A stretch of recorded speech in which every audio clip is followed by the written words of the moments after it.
let's dive right in, shall we? And I think I'm going to start. I like to start off at the high level and work our way down, if you will. So I'd like to start with Melissa. You talked about in your introduction the mindset piece. What do you think we need to adopt as entrepreneurs around the mindset when we think about artificial intelligence in our business? Well, I think again, I'll bring it back to, AI can be overwhelming, and especially all the changes that have been happening over the last few years. That naturally creates an unrest in all people. We're creatures of habit. We don't like change, and now that we're being kind of thrown into a situation where we feel we have to change or we have to consider something that we didn't even sign up for, can bring a lot of different emotions. So specifically, it's a dual impact, for AI on an employer and an employee's mental health. And specifically with employers, just being able to start to understand what your own emotional kind of philosophy is around this and kind of groundedness with this and how you're kind of moving it through your business is really, really important. There's also the importance of just being able to really promote that growth mindset in the era of AI. I think it's very easy. We talk about growth mindset, but oftentimes we are in a fixed mindset. So that's going to hinder ourselves as, as employers, and also employees to kind of move through this process. And then just last but not least, it would be just about being able to just clear communication and training. Employers really kind of leaning into that and starting to bring that into the environments. Because again, without clear communication and training, again, that does breed a lot of inner anxiety and just being uncomfortable to say, okay, where's my job going? What does this mean? Like if the lack of communication is kind of contributing to this heightened anxiety state. I feel like one of the mindsets as entrepreneurs we may want to bring on is curiosity. Um, Melissa, how would you comment on curiosity as a mindset that we should be adopting? I think it's a great emotion. And again, when I take people through the work, oftentimes it's okay, I absolutely want to dive under a rock. I don't even want to look at AI. I don't even want to kind of go there.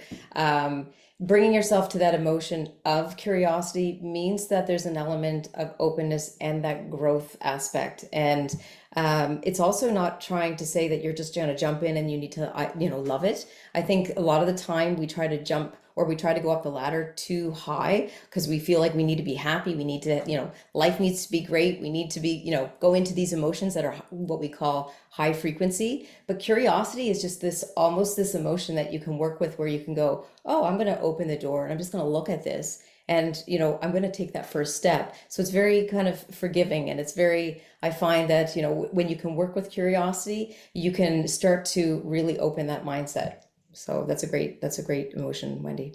Thank you. Jesse, some of the conversations you and I have had in the past is the cultural and ethical considerations. Um, when we talk about those issues and when you're working with your clients, what are you concerned about and how do you deal with them? It's a really good question. So I think specifically it's like AI. I come back to, I said it in passing, but when I look at it as a tool, I think it is a tool of pure potential. And like currently the potential is near limitless. I think the underlying component is how are we going to use that tool? And I think in past, when we look at sort of broadly how we've operated within the advent of internet or the pursuit of any sort of like society change technology, like power and profit have often been at the center of things, to which then the why might create some actions that are not very great. Simply put, like if you look at Facebook, they're now getting held accountable to like, well, I can't believe you did all this stuff and have drove mental health issues and particularly females. But the problem they were solving was to how to get as much profit as possible for shareholders and hold attention of people there. The problem wasn't like, how do we amplify the communities around us so that there's more democracy and blah, blah, blah. So when I come back to organizations, I work with them very clearly on like, what is your why in terms of the purpose that you have as an organization? How does this tool help you perhaps move towards that why? And then even more specifically, what are the things that you care about? And we speak to that as like values. And so how does operating within the field of AI, social media, one-on-one with client calls, how is that going to be a place in which you can live up to the values you want to hold? Because I don't think there's, definitively a right or wrong in terms of utilizing this tool. It's almost, who do we want to be, and how does this tool help us live up to that? And that then I think rolls down into your communication, your training, all of those things, versus when you look broadly at the market, there is a lot of comments on these really big things that can happen around like efficiencies, revolutionizing healthcare, all this kind of stuff. Again, I just come back to that concern of like, well, it can also scale things like the systemic injustices that we see and all these other elements. So that's why it's a thing that could be both. And I think being aware of it is really critical. Yeah, I think that why piece is so interesting. And, it makes me want to hop over to Shaun for a second, because with this why, and to Melissa's point, there is so many things to unpack here. And where do I start? Shaun, you have a fantastic table you came up with of the 3 areas to consider around automation and AI. Mhm. What were those things? Because that can Yeah. help, even just breaking your business down into those 3 columns can help to start the thinking.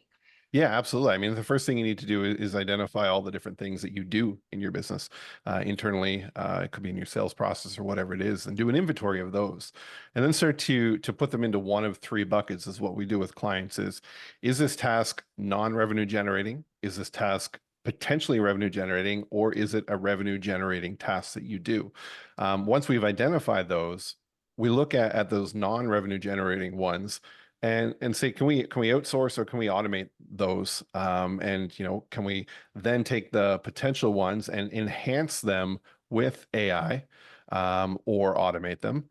But the revenue generating ones, those are the ones where you need to be focused.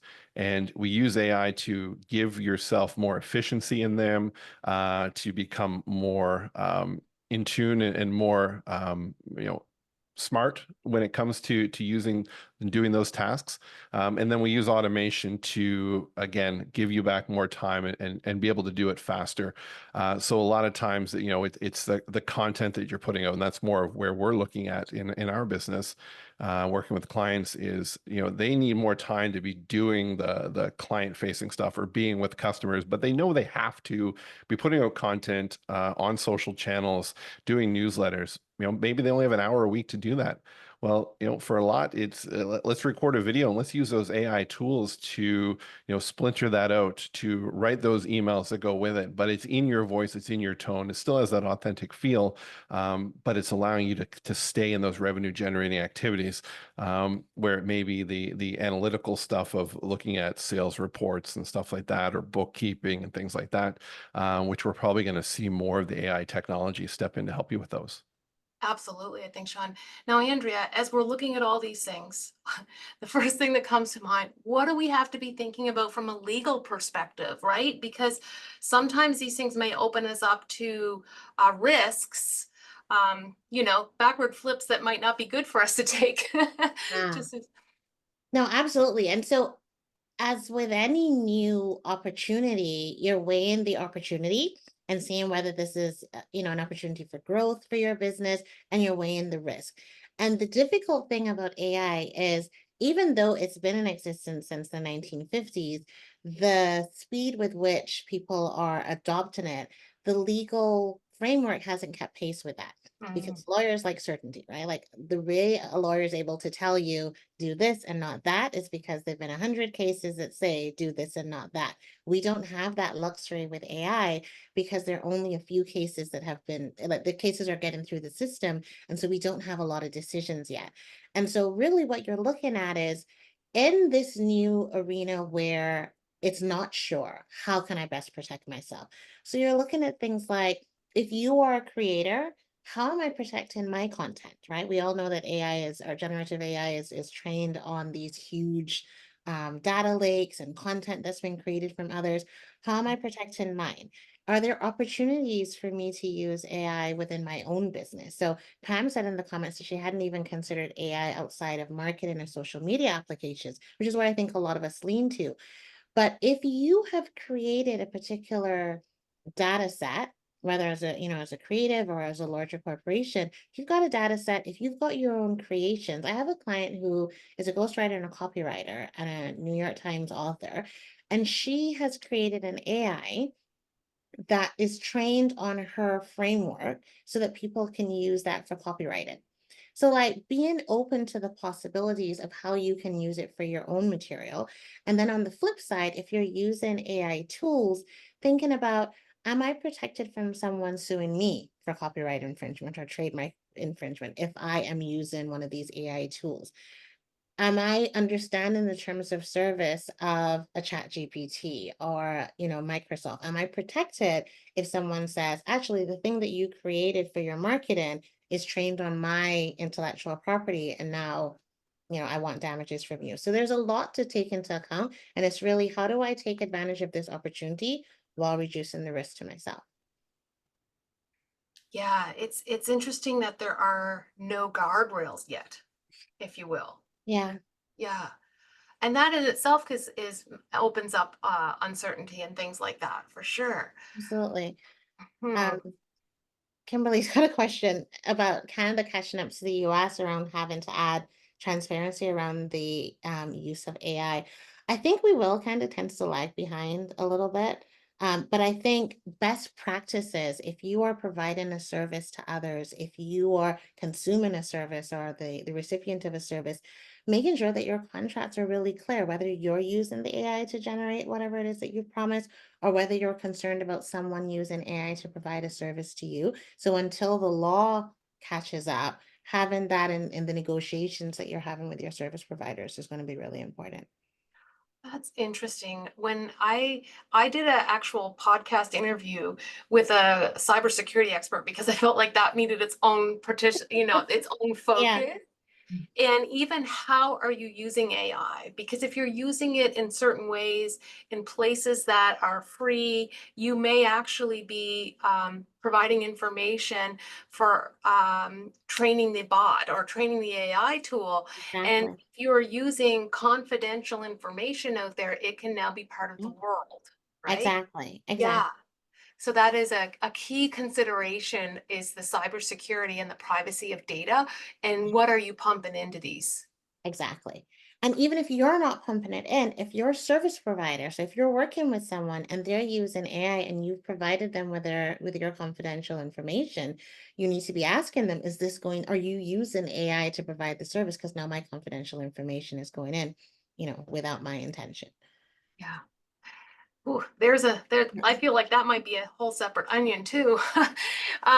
When we get to, when you think about it, Susan, when you're looking at the chat GBT as the engine, if you look at the strategy element of using chat GBT, how are you deciding the strategy before you implement, say, tactics with your AI? Yeah, that's a good question, Wendy. I think essentially the first place that I like to start is that I ask people, how are you getting there now, right? Without the use of AI or with the use of other technologies. Because often we're saying AI as this sort of like overarching thing when really many elements of automation have existed within our funnels for like a while. And some of those tools which power the funnels, like for example, like a tool like ActiveCampaign, which is a very popular, CRM and email management tool for many small businesses, has like heavily stepped up their use of AI in a few areas, right? And so you really want to be thinking about where are you today? And Andrea will love this. Like, I love someone to tell me what are the steps to get to something, right? I mean, lay it out for me in like a simple flow chart or like 3 or 4 steps, and then you're likely to have a lot more success. So I think strategy begins with putting some sort of clear plan into place and then having workflows for the things that you're trying to do. And by broadly, if you think about it, you're using AI either to like get unstuck or like fix a problem, something that's currently difficult in your business and you're trying to make it easy, or you're taking something that's going really well and saying, how do we amplify that, right? And I got to say that the low hanging fruit, like Shaun mentioned there, is like the stuck parts to try and fix it. But it seems easy on the outside, but sometimes you need to go deeper into the answer. So that's the kind of space where the strategy lies. My preference is to start with what's working really well, because you gotta, I mean, like we talk about niching, we talk about, selling one product, we talk about all those things which make us come down to like, who exactly do you want to serve in your business? And then how do we amplify that with AI? And so that's kind of how we begin with the strategy. And to Pam's point there, I was looking at that and I was like, wanted to quote Anne Handley, the content marketing like queen of the universe, where she says, we're still using ChatGPT to generate thought leadership posts that are 500 words, when really you could be fixing world hunger right now, right? And so freeing up your mind and saying, not just sitting there with free time as your trophy, but what are we doing? Like, what are we doing to get richer, smarter, happier, more purposeful, thinner, whatever the hell. So just a few basic existential That's it. Yeah, questions just like which should improve be it all. answered. Once we don't have to write our blog post anymore, solve world That- hunger. Okay, gotcha. So Jesse, it feels like when we look at approaching AI and using it in our business, part of the key thing is actually understanding how we do our business, getting it down to standard operating procedures and processes and things like that. Where do you come down on documenting that as part of, even for making your business run better, but also as a starting point for maybe looking at AI? You're going to have to unmute. Sorry about that. As I was listening to some of the chatter too, I thought the one overarching phrase that comes to mind for me relating to technology is even how do we use it as a tool versus be used by it? And I think when not aware, we're often used by it. Like I think about even for social media, when I started down that space, it was like all about how do we put things in our posts and talks to like amplify the message so the algorithm like recognizes it and goes into the algorithm. Then it was kind of, but isn't the algorithm supposed to like serve humans, not we're serving the algorithm? And then it becomes everything just kind of moves to the middle. Like you're seeing that around like music culture right now. There's some interesting research showing that it's starting to like kind of become unique. I can't think of the right word now, but the same, like and not have the divergence that it did say 20 years ago. Like everything's starting to sound very similar. And so that's like one just kind of random element around like how we're using it. For me, when we were talking there about like the strategy, I come back to the picture of how do I connect the vision of our business, which is the purpose we're trying to strive for, the mission we're on, so the mountain we're climbing, the values we hold, the beliefs we have on how to climb mountains. Strategies are the plan we're going to use to climb that mountain. And what I really try to work with our groups with, because again, I focus on culture and leadership, is really about the behaviors that we're going to utilize to engage with it.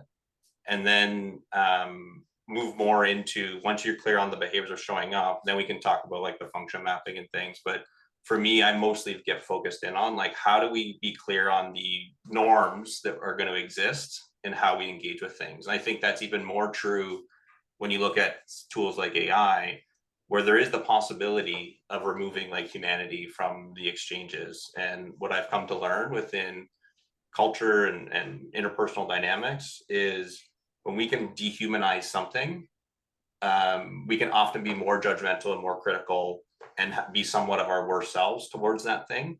So whether that's speaking about unhoused humans or humans with addiction or whatever it is, when we just look at them as something. And so coming back to, I guess, somewhat of the question, I think, again, it just speaks to that, like, for me, that conviction to why are we doing this and how are we going to show up to the space that we're going to use it. Then I look to operational experts and people who have much more expertise on efficiencies and things. Say, how do we make it better while also preserving the feel and cultural experience we want to have when engaging with that thing? I love that perspective, right? Because, I've often heard, automate the predictable, but how can we potentially be using AI to actually add some of that personalization or that humanity in, just in a way? Melissa, what comes up for you when we're talking about that? Creativity. Creativity comes up because I think this becomes a real opportunity where, again, there's some really serious topics in terms of which way it's taken, or even down to when you're talking about missions or morals and values, and how the end user, the human, is actually showing up and using these tools. But where I see that there's a real great opportunity, and I know that we've kind of seen that, okay, there's standards in terms of processes that we can use AI technology to really help us be more efficient. But I see it as an opportunity to really drive creative transactions and creativity. And I bring that up because a lot of people have been really, very negative, and fair enough. And it doesn't matter if you're negative, you're positive. I mean, one day I could be negative. It's not all positive, that's for sure.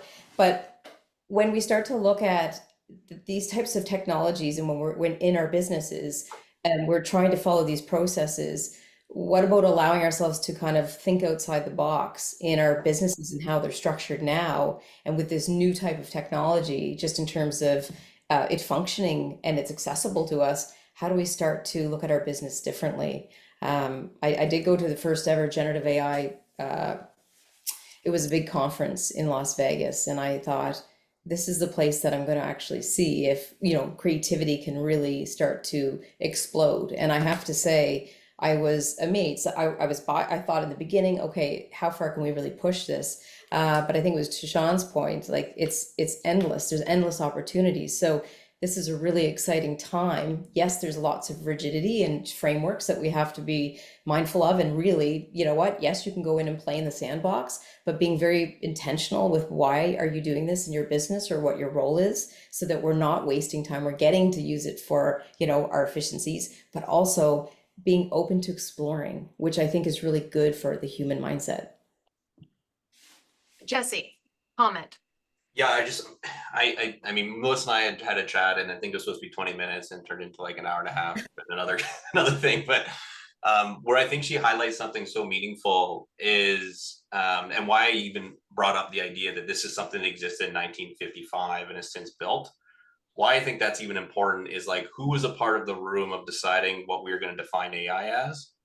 And the question I would have is, who do you think was there? And they invited the world's leading experts in multiple fields of science.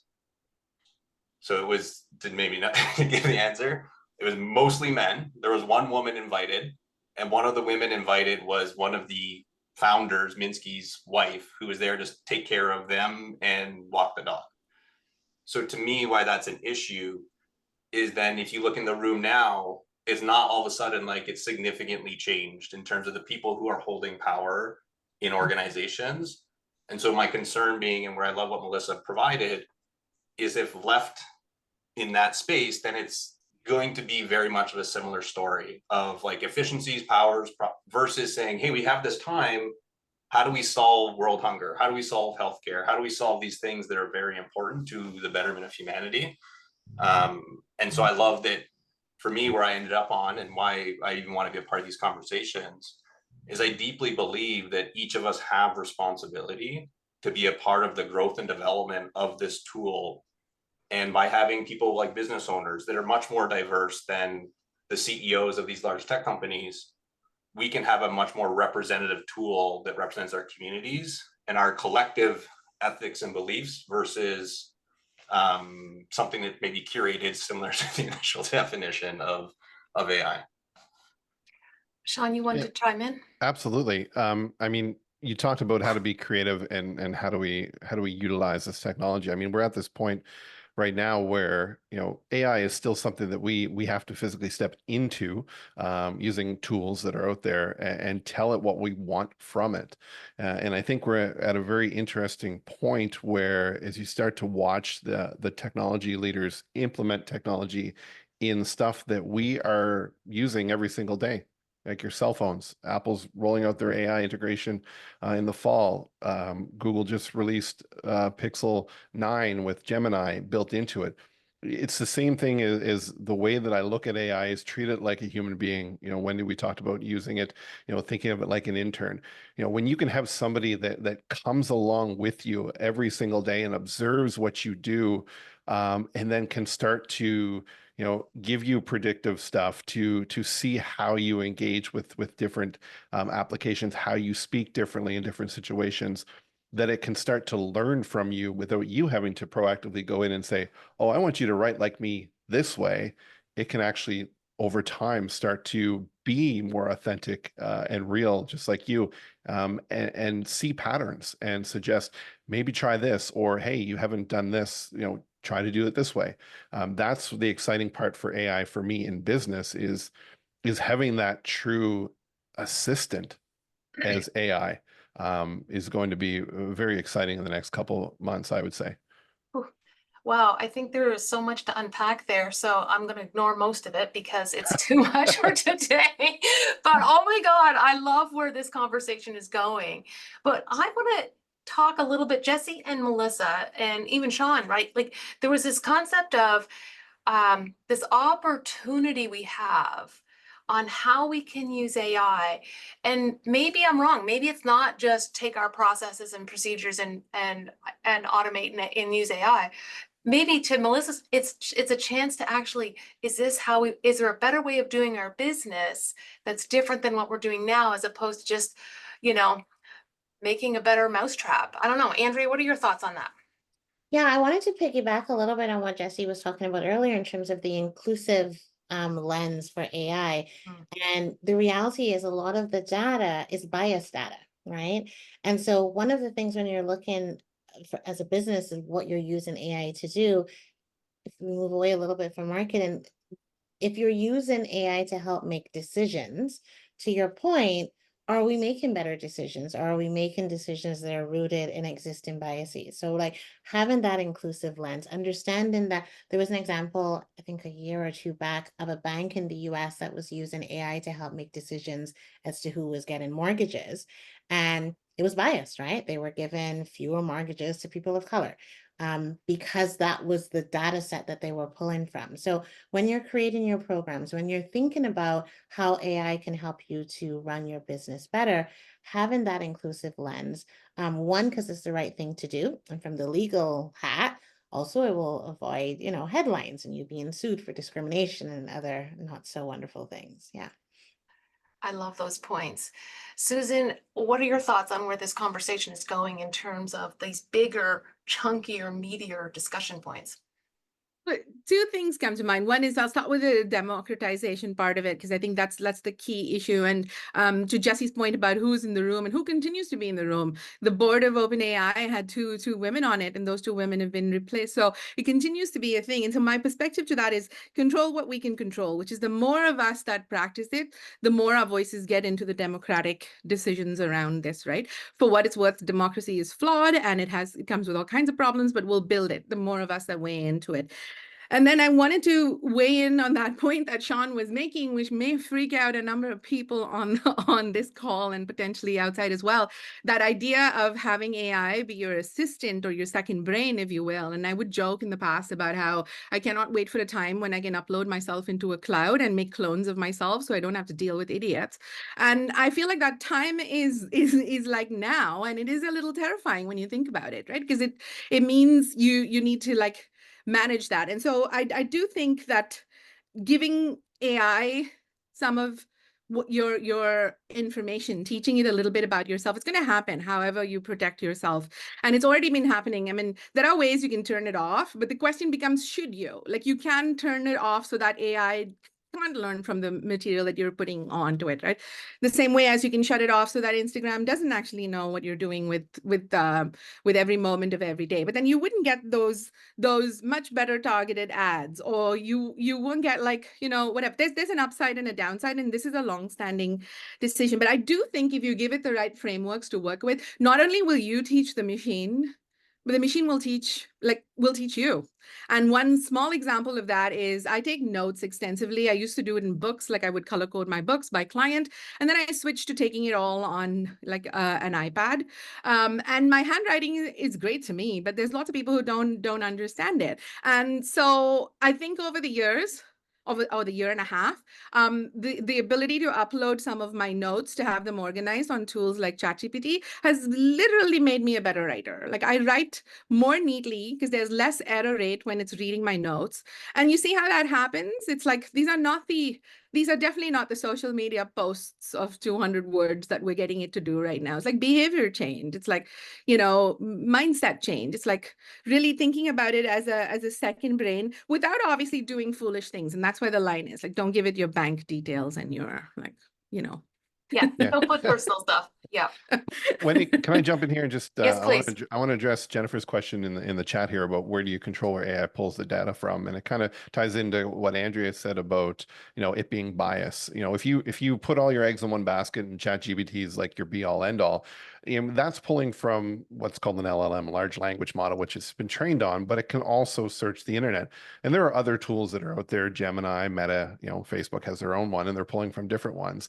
It's the same thing, I think, is if you're looking for, getting, analysis on things like you would research originally, you would check different data sources. I would say try different AI tools that are out there and see how much of a variance there is there. Even telling the tool to, search the web or search this website for articles on this is the same way. I mean, it's the same thing as telling an intern to go grocery shop, and if you just gave him that term, he's going to go and buy whatever it wants to buy for you. But if you're telling it, hey, go buy the ingredients for an Italian dish, the more specific you get, the better it's going to be. So don't think it's just one is the be all end all and they're all coming from a universal information base. It doesn't work that way. And we're going to see these tools evolve where you can start to train your stuff with what you need to know as well. Oh, gosh. Yes, Melissa, last comment on this section. Yeah, Shaun, that was really insightful, and I'm sure the audience feels like, again, there's so many parts to this whole, and I think that what we're finding more and more is that people are wanting an answer. Okay, fine, if I have to use AI and I go through my processes, I want the exact formula. And the thing is the benchmarks are always, they're moving. There's a certain foundational component, which we addressed earlier, which it's so important to know how to work these models or these AI technologies to get the best kind of output. But the reality is the benchmarks are changing. And so we're having to show up in a world that we're not used to. We've had all these models and they've been refined, and as business owners, we go, that's perfect. I'm going to follow that to a T. And one of the things also that I kind of was quite amazed by, and I knew the answer before going in, but I thought, well, who's at the helm of AI? Who's steering the ship? And what I learned at that conference, no one is. So so that's a very unique I'm experience. an evil overlord, is what you're saying? Well, I mean, we're all showing up, and I think that's the beautiful thing now, yes, but that's why it's so important to take the first step and start to expand your AI literacy. You don't have to dive into everything, but taking that first step and kind of going through foundational pieces and starting to get a little bit more familiar. And I think when you start to do that it does actually oftentimes ignite a lot of curiosity, because you're like, I never knew I could do that, or wow, that exists. And you start to become a part of communities, or maybe you've got this one feed that you read that's really resonates with you. So I think there's so much to what's happening now, and there's not one way to do it. There's not one model to pull from. There's so many components that we just have to just acknowledge where we're at right now and what our expectations are around everything. Being mindful. Yeah. Jesse? Yeah. Yeah, I was just going to comment on a couple of things. One, what ultimately shifted my perspective of AI, because I was the person who didn't have AI on anything. I was like, I'm not going to do anything with it. Is realizing a truth for me that might feel weird, but it's coming, and it's going to be significantly smarter than what we are. And I do believe that, and I'm not even saying this from like a Terminator or anything like that, just in relation to it being a thing. I also believe that, like, even in talks I've done, of like asking yourselves, like, what is intelligence? And is the definition of intelligence required to be on a carbon thing, or can it be on a silicone thing? in which case it's kind of a similar component. So for me, and talking about culture, norms, how we interact with people and change all these things, I believe my biggest thing that I can contribute to it is be a steward of its development in terms of instilling values and things in the development of it. Because there's also going to be, just as we have kids who maybe tell it to do stuff that's not in the best service of humanity or the best value set. And so I think the more people we have who are deeply good humans and try to move through the world in that way, I think it's a really good thing. And then the other element for me, which I heard in a podcast, I think is a perfect representation, is the difference that I think we have, and I've seen this in leaders that I've worked with. It's almost like that sometimes we'll treat it like a toaster that we can unplug when it's not working right. And the reality is that's not the case. Like, we can't unplug AI. Like, it's going and it's doing things that we don't even understand. Like when we talk about tracking data, or like there was some work in terms of identifying some mathematical equations which it started to pull in Persian, and it, like, where did that come? So these are elements for me where I'm like, let's figure out how to interact and why we're interacting, and focus its efforts on something beyond just efficiencies or effectiveness. And then the last thing is if that's what you end up creating, which I think is amazing, that again, I come back to values and purpose, is that I see at times inside of organizations, when we find more efficiencies, that usually means less humans, or it means I'm expecting more. And I think that can, again, if we're empowered, and assuming many in those calls are small business owners, to make decisions, when you have that time, as was alluded to earlier, how are we going to use that time? Are we going to use it to enjoy our life and find the things that fulfill us, to find a greater purpose beyond ourselves, whatever it is, versus feel like now I got to fill it with more stuff? Yeah. And that's the one piece I'd want to.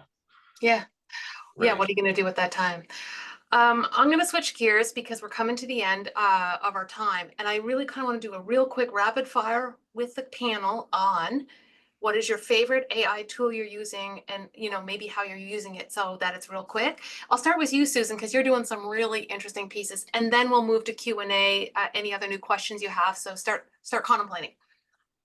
Oh God, favorite AI tool. Okay, fine. All right, gun to my head.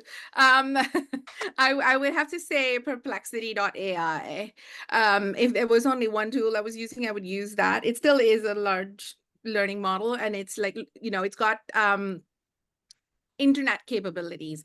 So the way that I think it really helps is just to make sure you're starting with the fact. So you're starting with the research, or you're starting with something that isn't hallucinated up by some sort of model, right? And so we'll often use it on our team to fact check, to put in sources of statistics, to put in to reference things and so forth. So one example is, like, I have a client in the area of employee benefits, and they're Canadian. So frequently, they'll raise a question about something. We do source the subject matter expertise from them, but like they'll ask a question from time to time about like, is this a Canadian source? Is this true for Canada? Now, these kind of questions before AI would take us like several hours to research up that information and find the right Canadian thing. But with Perplexity, it's like, just run it through Perplexity and you have it 5 minutes later. So the stress levels that it reduces for us, and how it allows us to show up as far better content creators, or far better communicators, is pretty invaluable for me. That's awesome. So no fake news with Susan Diaz. Love it. Shaun, what's your favorite tool? Yeah, I would have to say, I mean, mine's not for generating, but mine's for actually modifying. It's Descript. I use it a lot for transcribing, editing videos. They just rolled out their new feature, which is Underlord, because they said nobody wants to be ruled by an overlord, so they have it with Underlord. And it basically allows you to upload your videos, your audio, transcribes it, makes clips from it, can write show notes, everything using their AI built-in tools that are in there. So I would say it has taken 80% of the time off the table for me that I would normally have done having to edit things manually. Awesome. Melissa. I echo both of those comments with Susan and Shaun. There's so many good tools, but one of my favorite is Motion. It's a calendar driven by AI. It helps me optimize time management. It allows me to find more windows of opportunity to be efficient throughout the day, which I have to say, I really, from a time perspective, it's very, very helpful. But of course, I'm very much big into large language models and using make.com to integrate the processes. But I would say my favorite one would be right now, even just having a calendar that can work for you. Nice. Andrea. I was going to say motion too. Oh, I'm sorry. That's okay. My other one is really niche. It's for lawyers. It's a Para.ai, but it's very helpful with managing all like corporate structure and when you need to check in with clients, and it's all done through AI, and it has drastically reduced the amount of time that we spend managing all of the corporations that we're responsible for. So niche, but but also I love motion. Like it has really, really like I don't know if you have this experience, Melissa, in terms of, like in the past, if a meeting got changed or like I couldn't work on something because I was waiting for someone to get back to me, I would all be a fluster as to what do I do next, and I would usually waste that time because it had been allocated to something else. And motion has really like removed that altogether, that fluster when things get canceled. Absolutely. It's like that assistant that comes in and kind of gives you that next task based on Yeah. priorities. Yep, I completely understand.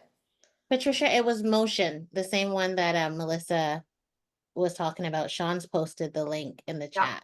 Thanks, Shaun. Yeah, and I was just going to say, I am going to send this all out with the replay so that you guys have a nice resource tool of places to get curious. Jesse, do you have a favorite tool?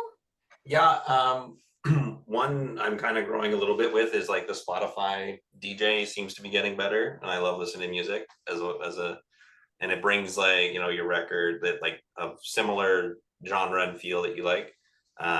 But it more seriously, I do use ChatGPT a lot, both personally and professionally. Professionally, I'll use it to help in identifying like common themes in large qualitative data sets. And then I'll also use it if I'm curious about some leading research with a belief system that might be different than mine, to present like here's the leading practices, let's say on a leadership approach, like why would it be better to just yell at your staff, like, and I'm being silly, and it would produce like a bunch of things. Now the only caution I would raise to that is like, again, if it's AI's in its infancies in terms of development, so like a child, or at least with my kids, sometimes they'll make up things and like maybe stretch the truth a little bit, and they'll even then extend a story they heard from a friend who made up the thing. And so what that means within AI is sometimes AI will make up stuff, or even make up stuff based on what other AIs are saying. And so looking at it with a critical lens, I think, is really important. Because one of the differences with getting the information of here's what the truth is just given to you versus say Googling it and having to figure out the truth is that it's synthesized it all to say here, versus you having to look critically through like a lens of rigor and research to say, is this credible resources and such. That is just like as a caveat around skill sets and looking at the tool that you might want to consider. And then personally too, I use ChatGPT to solve a lot of problems around my house. Like if my dishwasher's not working, I start to like problem solve and talk with the AI to figure, and I've fixed a lot of stuff that I would not have been able to fix without it. So it is really neat. And there's research coming out showing that if you were born in the last 10 years, you're likely going to have a personal AI for like, it's you and a clone of you and be able to function as you. So so it's a super fascinating place, which is why, again, I come back to like, it's happening, it's coming. How can I be a part of the development to hopefully create good human beings and good AIs? I just gonna add to that about the personal AI, the dating industry and the tech world. They're already exploring the idea of you creating an AI version of you that will predate other people and figure out if you're a match before you actually get matched up with them. So, Oh, awesome. We have a question from the floor, which is excellent. Any recommendations for process improvements and workflows? That's a great question, Patricia. Shaun or Melissa, I'm going to send that your way. I can give an example and then you can dive right in, Shaun, for part of okay. your. One thing that I've been working on, which I mean, again, they can be very simple processes. So it could be anything from I have Google Analytics literally being downloaded, putting into an actual spreadsheet, and then an email comes to me once a month. Before, I would never pay attention to Google Analytics, so that was something that was really helpful as a really simple process. But one that was a bit more large and it's almost complete is that when I'm doing assessments or when I'm onboarding and we're going through potential client opportunities, from that stage to the end part where I'm delivering an actual client proposal, there's a lot of steps in between and it takes a lot of time. So we're actually automating that entire process using AI technology to hit at every different stage. And of course, the human is involved at different parts, but it's going to save an incredible amount of time, which means that we've got more opportunity to scale. So those are two very different things. You can go very small versus something that's a little bit more robust. Mhm. Yeah, and I'll add to this as well. I mean, you look at your current process and think what are the things again that take time. So I'll give you an example with ours. I'm a horrible note taker. I have a notepad at every meeting and it's still blank. So I've used tools like Fathom that will join every meeting, give me notes, and to the point it gives you a great summary, and then you can automate that process to then take that through Zapier or any tool, run it through ChatGPT, and actually pretty much spit out into a Google Doc a proposal that is 80 to 90% bang on with what you need. So it's taken and shortened that whole process in there. If you're in a sales process of booking ongoing calls or a consulting process, you can use AI tools to reach out, via text and communicate with someone to book the next meeting. So you don't have to worry about doing that. So what we tend to do is look at what's the shortest line from A to B that you need somebody to go to, and then what are all the distractions that they can kind of either fall off the path or kind of chase that squirrel, and how do you bring them back and use tools to do that and follow up with them. That's awesome, Shaun. And so another thing about Fathom is because of the CRM that I use, it actually automatically attaches to the client record so that every time I've had a meeting, I can go back and look at the Fathom right away on that stuff. Susan, I feel like this is a great question. What are your thoughts on that? I think there's a couple of the points that I fully agree with. Even just using ChatGPT to help you with some of them. Don't forget custom GPTs. Go to the GPT store. Think about the GPT store, which is now Explain a open to custom all. GPT, please, Susan. Say that again for me. Explain a custom GPT. Oh, a custom GPT is basically someone who's taken your LLM and made it a bit smaller by putting a set of rules, regulations, and frameworks on it. So, for example, I built a custom GPT with my podcaster buddy, Dan Sanchez, where we simplify the process of interviewing a guest for a podcast. So usually the onus of that whole thing falls on the guests. Like, what do you want to talk about? And then let's chat. And I think really good interview style questions have to be carefully thought about. So that process of an hour or so that you do, we put our own internal processes, going back to how do you do it now, right? And so we put it on that and did there. So there are a number. If you go into ChatGPT off on your left, you'll see a section that says, explore GPTs or explore custom GPTs. And if you go in there, it's very much like an app store on Apple or Android, and you'd search either by function or by an app if you know it. So there are lots of people who've built things, everything from recipe creation to budgeting to how to plan a party. There's somebody who's made a custom GPT. So I'd say go take a look over there because there's lots of resources.